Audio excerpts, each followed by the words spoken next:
Hello everyone.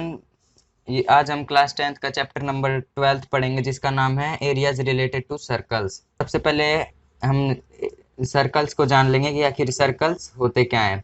हम अपनी daily life में बहुत सी सर्कुलर चीज़ें देखते हैं, जैसे कि सर्कुलर प्लेट, सर्कुलर व्हील्स होते हैं, सर्कुलर केक्स, बैंगल्स और भी बहुत कुछ। तो हम सबसे पहले जानते हैं सर्कल्स मैथमेटिक्स में होता क्या है। तो जो सर्कल्स होते हैं, लाइक यहाँ बहुत सारे यहाँ पॉइंट्स होंगे जैसे। तो सर्कल क्या होता है कि उन सभी पॉइंट्स का एक सेट जो पॉइंट से किसी एक पॉइंट से इक्वी डिस्टेंट हो। ये जो डिस्टेंस है इस पॉइंट से और इस पॉइंट तक का सेम हो, ये डिस्टेंस सेम होनी चाहिए किसी किसी भी केस में। तो ये क्या होता है, और ये जो डिस्टेंस होता है इसे हम कहते हैं रेडियस। तो क्या होता है एक circle, what is circle? Circle is a circle is the set of all points that are equidistant to a point that is the center of circle, and the distance between the center of circle and any point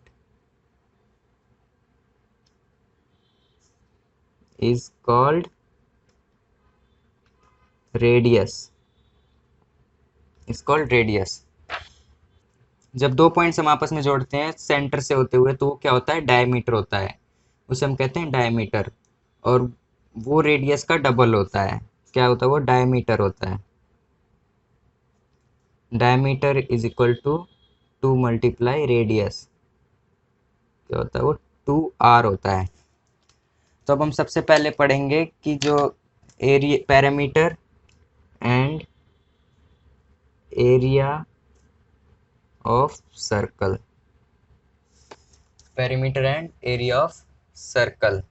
तो सबसे पहले हम perimeter के बारे में पढ़ते हैं। Perimeter of circle क्या होता है? तो जैसे ये सर्कल है, तो इस सर्कल का जो ये पूरा, अगर हम डिस्टेंस कवर करें इसके अराउंड एक बार, वंस डिस्टेंस इज कवर्ड, तो वो जो होगा हमारा, जो डिस्टेंस होगा, एक बार डिस्टेंस जो हमने कवर किया सर्कल के अराउंड, वो हमारा पेरीमीटर होगा। Perimeter is the distance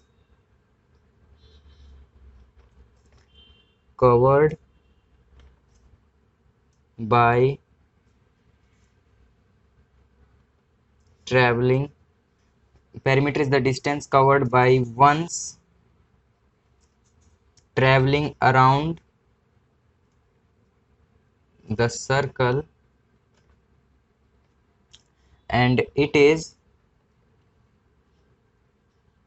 usually called circumference. circumference तो सर्कल का जो सर्कमफ्रेंस होता है वो होता है 2πr। इससे हम फाइंड आउट करते हैं उसे, जो फॉर्मूला होता है इसका 2πr होता है। लेकिन अब हम ये देखेंगे कि यार ये 2πr क्यों होता है, कैसे आया 2πr। तो क्या है पेरीमीटर, कैसे आया? तो सर्कम हमें सबसे पहले क्या देखेंगे,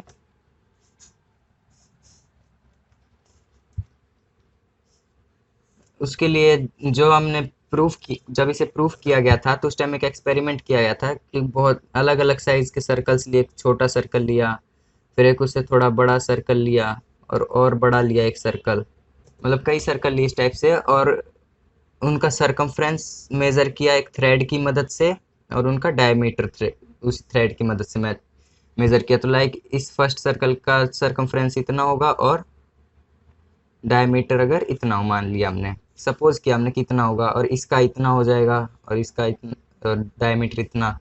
ऐसे इन सब का हमें पता चल जाएगा। तो जब इनका रेशियो निकाला सरकमफ्रेंस और डायमीटर का, तो वो एक ही सेम कांस्टेंट वैल्यू आ रही थी। तो वो क्या थी कि जैसे हमने जब सरकमफ्रेंस और डायमीटर का रेशियो निकाला अपॉन डायमीटर, तो क्या मिल रहा था हमें, कांस्टेंट टर्म मिल रही थी। तो कांस्टेंट टर्म के लिए हम के भी यूज़ करते हैं, पर यहाँ पे क्या लिया गया, पाई का यूज़ किया गया। पाई जो है वो ग्रीक अल्फ़ाबेट्स में 16th नंबर पे आता है, तो यहाँ पे ये यूज़ किया गया। तो circumference is equal upon diameter is equal to pi आ रहा था। तो अब सरकमफ्रेंस अपॉन डायमीटर को क्या होता है, 2r होता है, और इसके इक्वल टू पाई। अब यहाँ पे क्रॉस मल्टीप्लिकेशन कर देंगे हम, तो सरकमफ्रेंस का मल्टीप्लाई 1 से, तो सरकमफ्रेंस ही रहेगा। Circumference is equal to 2r multiply pi, तो ये क्या हो जाएगा, 2 पाई आर। यहाँ से हमारा सरकमफ्रेंस का फॉर्मूला आया। अब हम ऐसे एरिया की बात करेंगे, तो एरिया कैसे आया, एरिया ऑफ ए सर्कल। तो एरिया क्या होता है, जैसे एक सर्कल है अब ये, तो इसको एक सरफेस पे ड्रॉ किया गया, तो इस पे हमें ये देगा कि कितना स्पेस ऑक्यूपाई कर रहा है ये। तो इसने इतना स्पेस ऑक्यूपाई किया, तो ये इसका एरिया हो गया।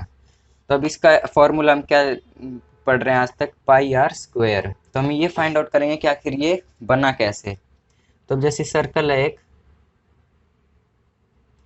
अब इसका सेंटर ये है, तो हमने यहाँ से बहुत सारे डायमीटर्स बनाए, ये भी एक डायमीटर हो गया, ये भी एक डायमीटर।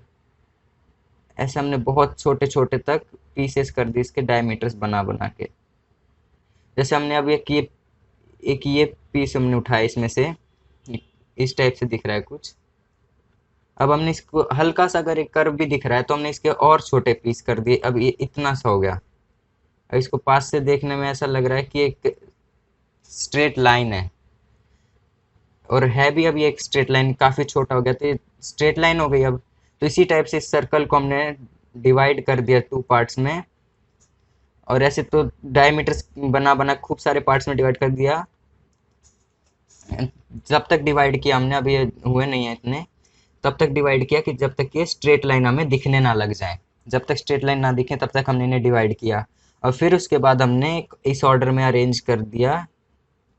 जब ऐसे हाफ ये हो गया हमारे, हमने सरकमफ्रेंस तो पढ़ ही चुके हैं हम, सर्कल का कितना होता है, तो 2 पाई आर सरकमफ्रेंस होता है। अब ये हाफ हाफ अगर हम कर लें इसको, हाफ इधर से और हाफ दूसरी, हाफ ये हो जाएगा और हाफ ये हो जाए, तो पाई आर ये हो जाएगा हमारा, और पाई आर ये हो जाएगा। तो हमने इस टाइप से अरेंज किया इसे कि खूब छोटे छोटे, अभी बताने के लिए इन्हें बड़े बड़े कर ले रहे हैं। इस टाइप से जो ये पीसेस बने,